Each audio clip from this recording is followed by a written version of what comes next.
তিন বেলা ভাত দিয়ে স্ত্রীর পেট ভরানোর নাম আদর্শ স্বামী হওয়া না। মনে রাখবেন, একটা তিমি মাছের বাচ্চা, একটা পিঁপড়া, এই সব কিছুর পেট ভরানোর দায়িত্ব আল্লাহ নিজ হাতে নেয়। একজন নারী যখন কোনো স্বামীকে স্বামী হিসেবে গ্রহণ করে, শুধুমাত্র পেট ভরানোর জন্য এটা গ্রহণ করে না। অনেকে মনে করে আমি আমার স্ত্রীকে খাওয়াই না, আমার স্ত্রীকে কি পড়াই না, কি এমন দিলাম না, কি হক আদায় করলাম না, এরপর যাচ্ছে তাই আচরণ তার সাথে করে, তার উপর জুলুম করে, মনে করে যে না জানি আমি কি করে ফেলেছি। এদেরকে আল্লাহ কিয়ামতের দিন একটা প্রশ্ন করবেন। মারাত্মক একটা বিষয় কিন্তু এটা।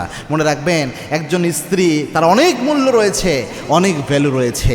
এবং কি আল্লাহর হাবিব সাল্লাল্লাহু আলাইহি ওয়াসাল্লাম জানিয়েছেন, আদ দুনিয়া কুল্লুহা মাতা ও খৈরুল মাতা আদ দুনিয়াল মারআতু সালিহা।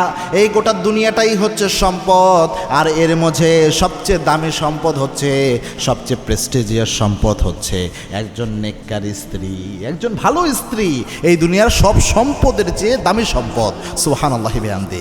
এবং আল্লাহর হাবিব বলতেন, খেয়ারুকুম লিনিসাইকুম, তোমাদের মধ্যে ওই স্বামী, ওই পুরুষ আল্লাহর কাছে সেরা যেই পুরুষ তার স্ত্রীর কাছে সেরা। সুবহানাল্লাহ। এই কথা বলে আল্লাহর হাবিব বলতেন, আমি আমার স্ত্রীদের কাছে সেরা। সুবহানাল্লাহ।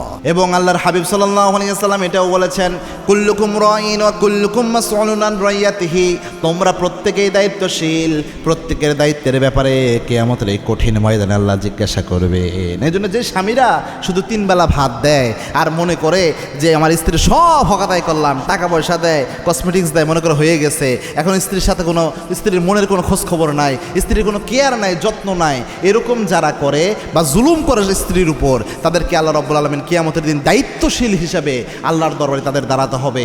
সেই দিন স্ত্রীর সাথে যদি কোনো জুলুম দুনিয়ায় করে থাকে, সেদিন স্ত্রীর কাছে হিসাব না দিয়ে ওই স্বামী এক পা নাড়াতে পারবে না।